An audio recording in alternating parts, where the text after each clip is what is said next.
In this class, you will learn more about IPsec VPN, including how to implement complex VPN topologies. It assumes you are already familiar with IPsec VPN basics taught for the FCNSA certification. IPsec VPN overview and terminology, Diffie-Hellman, quick mode selectors, policy-based versus route-based VPN, configuring point-to-point VPNs, and VPN monitor.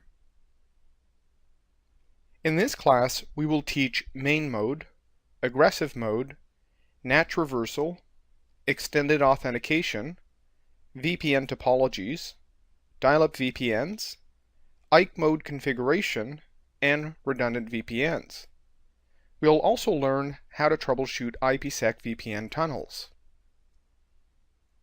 After this class, you will be able to describe the components and protocols of the IPsec standard. We will explain how to choose between main mode and aggressive mode. You will also be able to implement different VPN topologies, such as dial-up connections between two FortiGate devices, dial-up connections for FortiClient, and redundant VPNs. As we saw in the class for basic IPsec VPNs, on FortiGate, IPsec both authenticates and encrypts network traffic passing through FortiGate. Although the standard acknowledges the possibility of expansion, in practice, the three most used protocols are Internet Key Exchange, known as IKE, which does the handshake, tunnel maintenance, and disconnection. Encapsulation Security Payload, ESP, which ensures data integrity and encryption. Authentication Header, AH, which offers only data integrity, not encryption.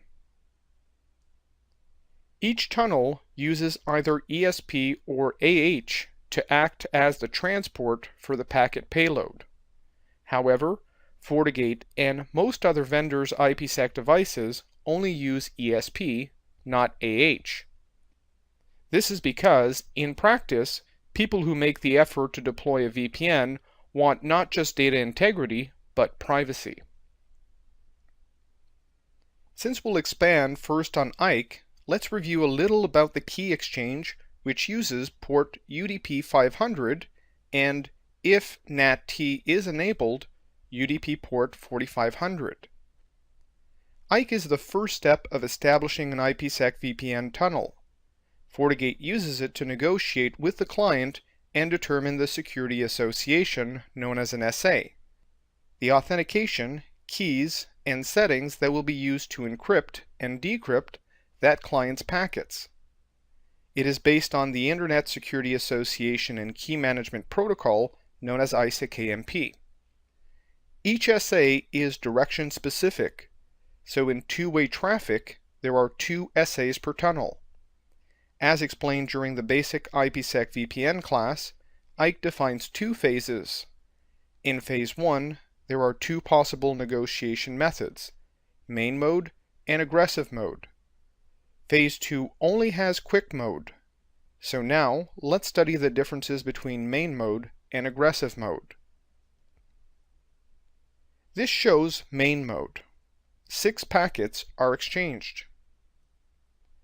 First, the client initiates by proposing that the tunnel will use one or more security policies. The responder selects which security policy it will agree to use and replies. Then, the initiator sends its key. The responder replies with its own key. Finally, the initiator sends its peer ID and hash payload. And the responder replies in the same way. Initially, the responder can only identify the initiator by the source IP address, nothing else. This is because the initiator's peer ID hasn't been established yet. That works for point-to-point VPNs because both ends have static IPs, so the responder can predict the client's ID and knows which security policies to propose, even if you have configured multiple possible VPN settings. It's also okay for a dial-up VPN where you've configured only one phase 1, the responder can't predict the IP address of its peer, but only one proposal is possible. However, it is a problem for a responder to have multiple possible proposals and multiple possible peers. Then it can't predict which client is connecting at that IP. So it also doesn't know which is the appropriate tunnel configuration to propose for each incoming connection attempt. So main mode isn't appropriate there. In comparison, let's show aggressive mode negotiation. Only 3 packets are exchanged. First, the client initiates by suggesting a security policy and providing its key and peer ID. The responder replies with the same information plus a hash. Finally, the initiator sends its hash payload. So, unlike main mode, the first packet does contain the initiator's peer ID.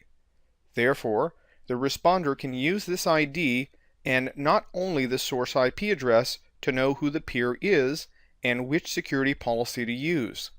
It doesn't require a static source address, nor only a single VPN configuration.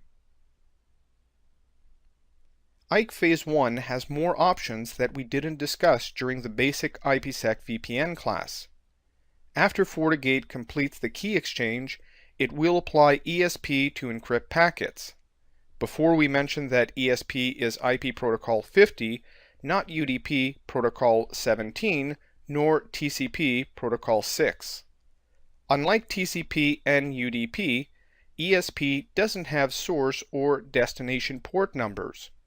Therefore, ESP often can't cross through NAT devices such as firewalls that use port forwarding. To solve this, IPsec was extended with a feature called NAT Transversal, also called NAT-T. When NAT-T is enabled on both ends, peers can detect any NAT device along the path. If NAT is found, then both Phase 2 and remaining Phase 1 packets change to UDP port 4500. FortiGate and Client encapsulates ESP within UDP port 4500. Another advanced Phase 1 option is XAuth. In the basic IPsec VPN class, we mentioned that Phase 1 supports 2 types of authentication: pre-shared keys and digital certificates. The XAuth extension to IPsec requires that between Phase 1 and Phase 2, clients also must supply a username and password. So additional packets are exchanged if you enable it, making tunnel startup slightly slower, and you must configure FortiGate for user authentication, but the benefit is that it strengthens authentication. While showing how to choose between main mode and aggressive mode, we briefly mentioned effects of static versus dynamic IP addresses. Let's discuss that a little further. When configuring Phase 1, we must specify the type of remote peer. There are 3 types: static IP address, self-explanatory. Dynamic DNS is where the peer's IP is dynamic, but the ability to resolve it through a static DNS name makes it, in effect, a static peer. For example, branch offices often use DHCP from an ISP. The IP address changes, but not often. So we could use dynamic DNS to get a static DNS name that resolves to the dynamic IP. Then we configure FortiGate with the peer's DNS domain name, which it will query to resolve. Dial-up is, unlike its name implies, not necessarily through a dial-up modem.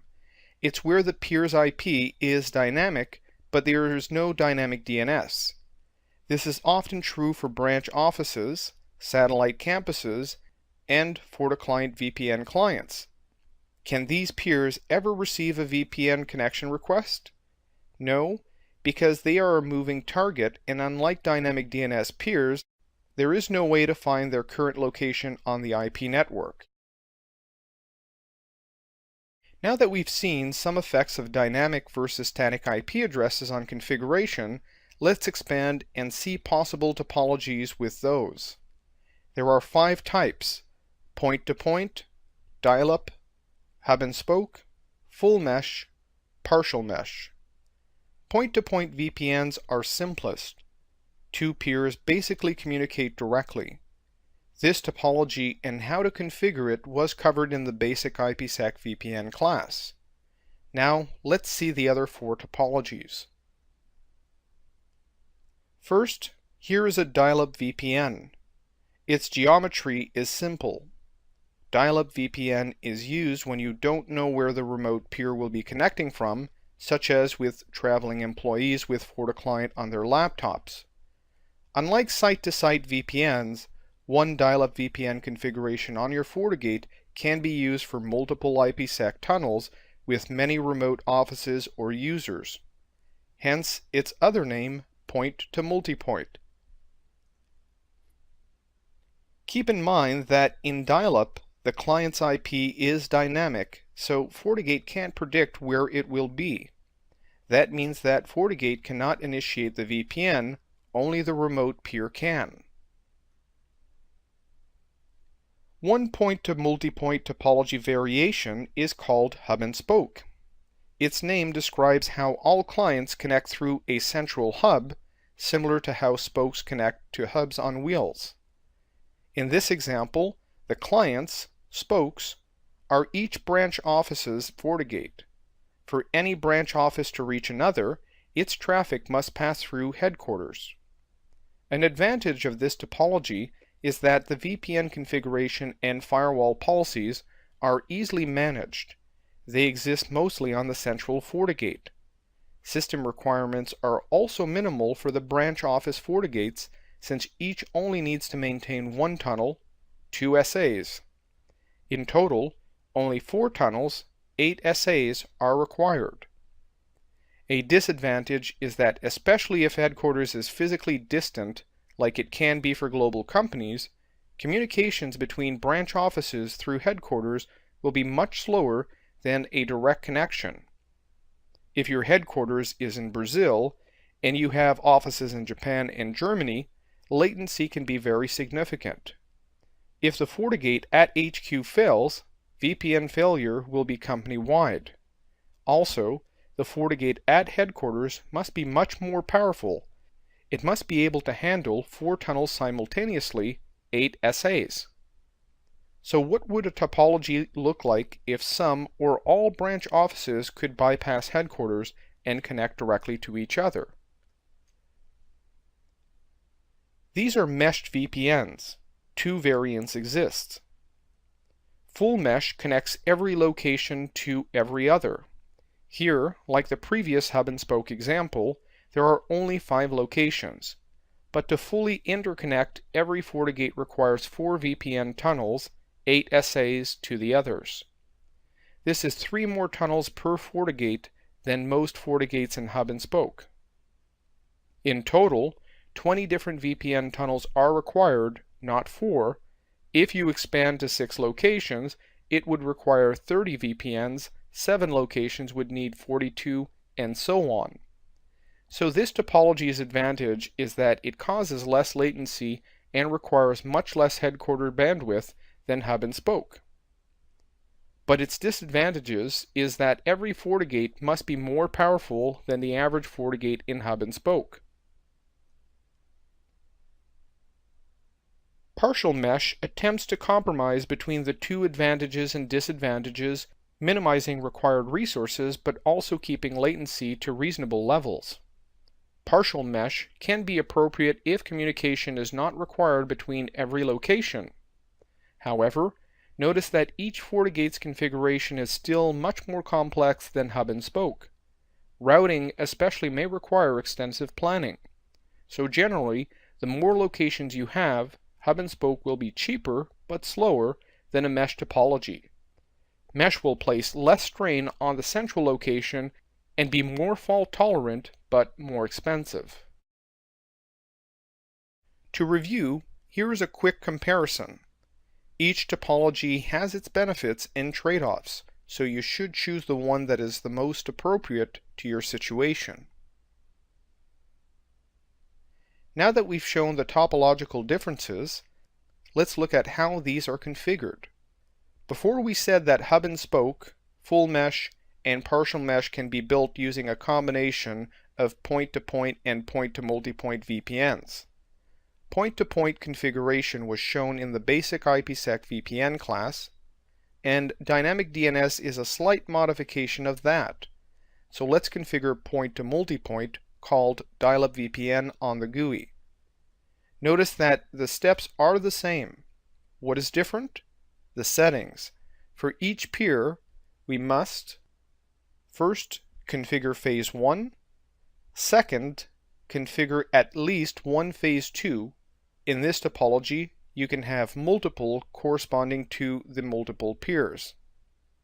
Third, configure firewall policies. Last, you may need static routes or a dynamic routing protocol.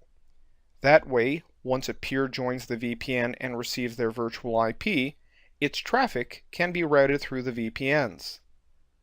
Remember, there are two different ways to bring up the VPN on the FortiGate: policy-based or interfaced, also known as route-based. For policy-based VPNs, additional routing entries are usually not required. Only one bidirectional firewall policy is required. For interface-based VPNs, at least two firewall policies are usually required, one policy for each direction. If your spokes are FortiClient installations and it's a route mode VPN, then often you will want to enable and configure mode config on the hub's phase 1. This is for an IPsec extension called IK mode configuration. IK mode configuration is a more practical alternative than to allocate static IPs to each of the many laptops and mobile phones, for example. Like DHCP for VPNs, mode config automatically configures the client's network settings. Like with DHCP, you define a range for the pool of VPN virtual IPs, the DNS settings, and the client's gateway router. Remember, these settings are all for the virtual network, not their local LAN, so they'll usually be different. Let's start by configuring a phase 1 for the hub in a hub and spoke. Since hub and spoke topology is a variation of point-to-multipoint, remote gateway must be set to dial-up user. If each spoke requires a different policy, then usually we must configure multiple dial-up VPNs. Remember, this requires IK aggressive mode, which in turn requires both the key and the peer ID. Main mode key exchanges don't support one-to-many topologies. Next, when we configure the spokes, the spoke FortiGate or FortiClient on the other end of the VPN tunnel must use the exact same ID. The hub identifies each spoke by its peer ID and applies corresponding VPN settings. To strengthen authentication, you can enable extended authentication. The hub FortiGate will use the Enable as Server setting. Each FortiClient or spoke FortiGate will use Enable as Client. Then we select the user group that contains all the users and credentials that will be accepted by this VPN.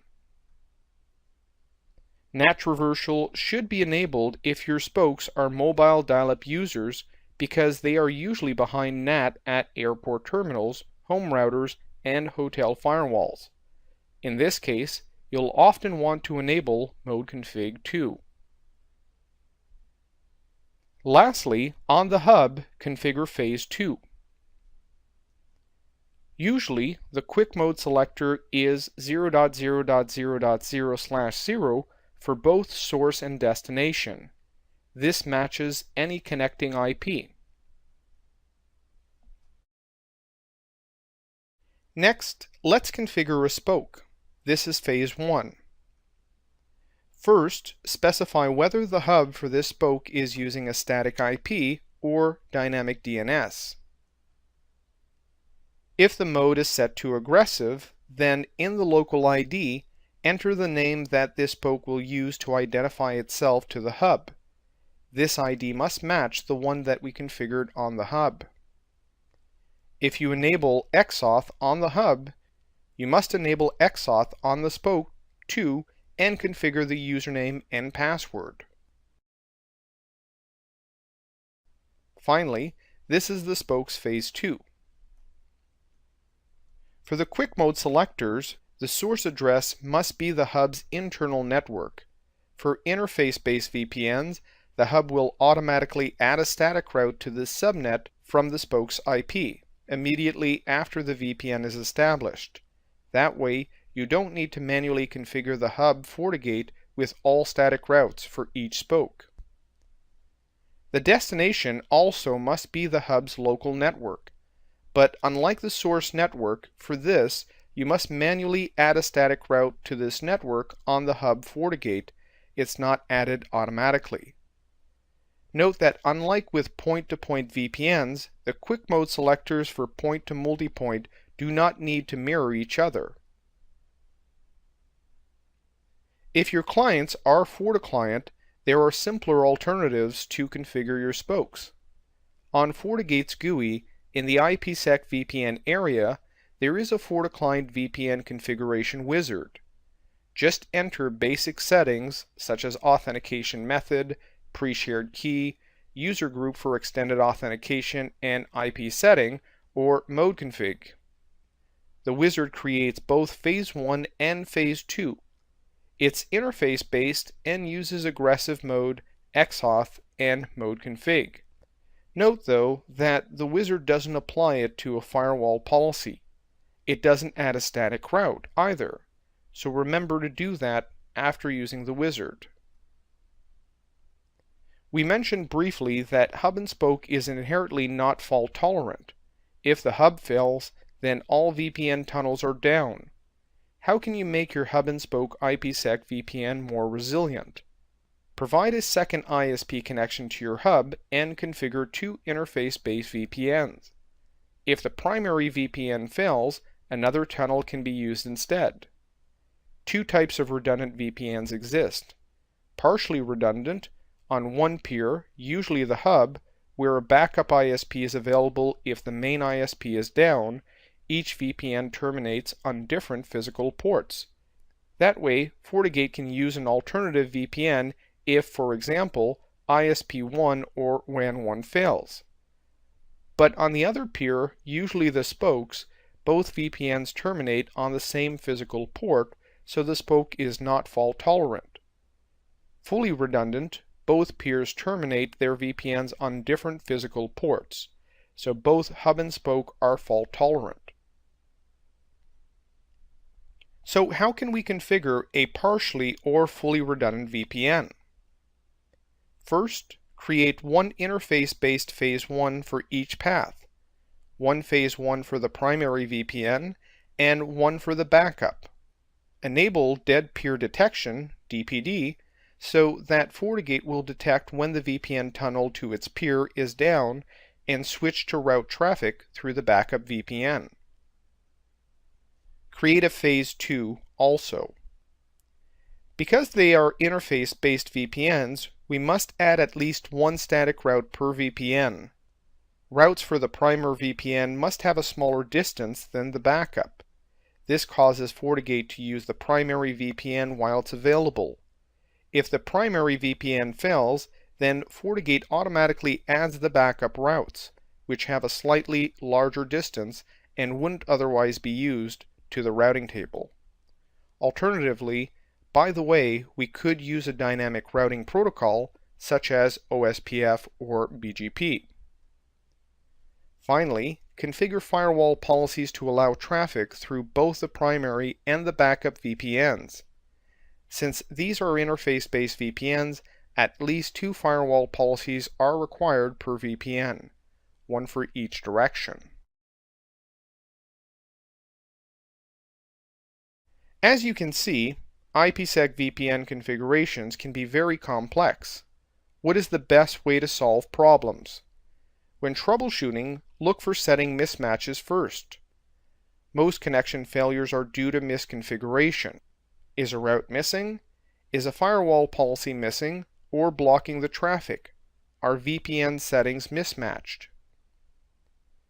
If settings are correct, then you'll enter most diagnostic commands on the responder FortiGate CLI not the initiators. This is because from the initiator side, you can only see what the initiator sends. You cannot read the responder's console, which would have messages that indicate why it had refused a connection.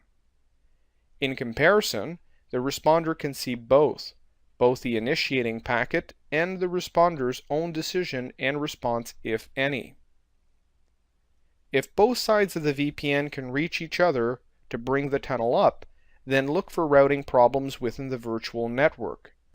Remember that once a peer joins the VPN, it has another IP address within the virtual network. If routes don't exist to allow traffic to be routed between those VPNs, then communication inside the VPN will fail, even though its containing tunnel is up. If settings are correct, you can use the command line to display details of the VPN tunnel as it occurs.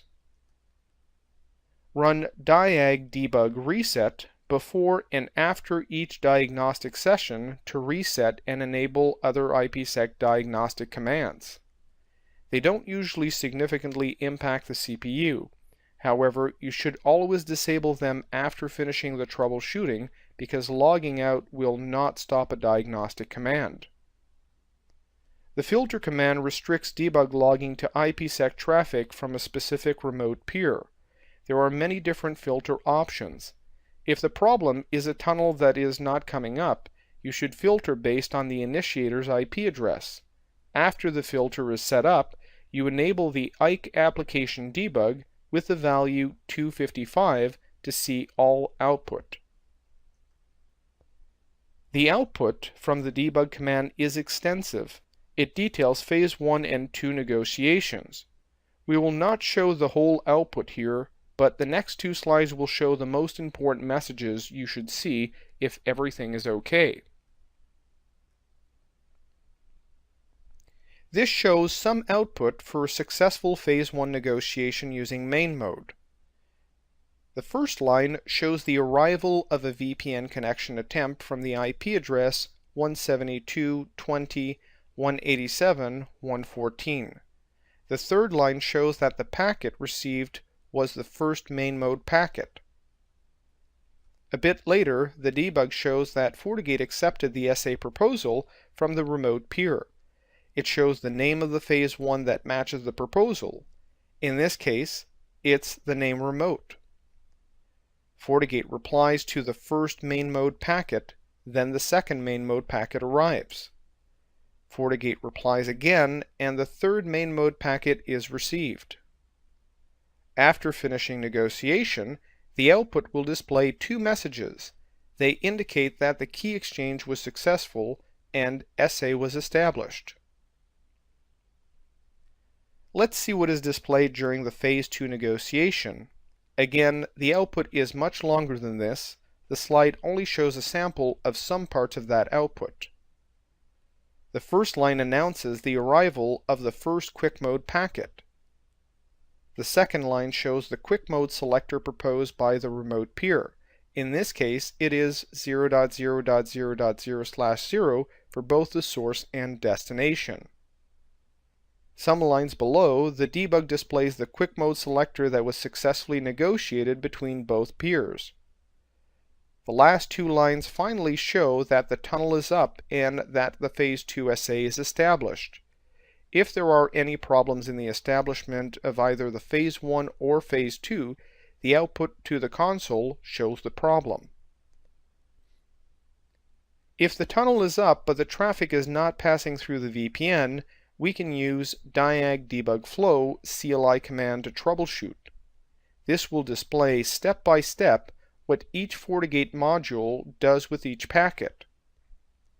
With the first command, diag debug flow filter, set the filter that identifies which traffic to monitor. For IPsec, we usually filter with a valid IP address in the remote site. Then we enter the other four commands and send traffic to that remote IP address. For example, we can try to ping the remote IP address from our local site. If successful, we should see an output similar to this. This line indicates that the packet was encrypted. The other line indicates that the encrypted packet was sent to the tunnel with the name HQ. If there is a problem either encrypting or routing the packet, the output of this command will show the problem. Now it's time for the labs. There are 2. The first lab has 7 exercises where you will configure and test a semi-redundant VPN topology using OSPF over IPsec. The second lab, which is optional, has 3 exercises where you will configure a dial-up VPN on FortiGate for FortiClient users.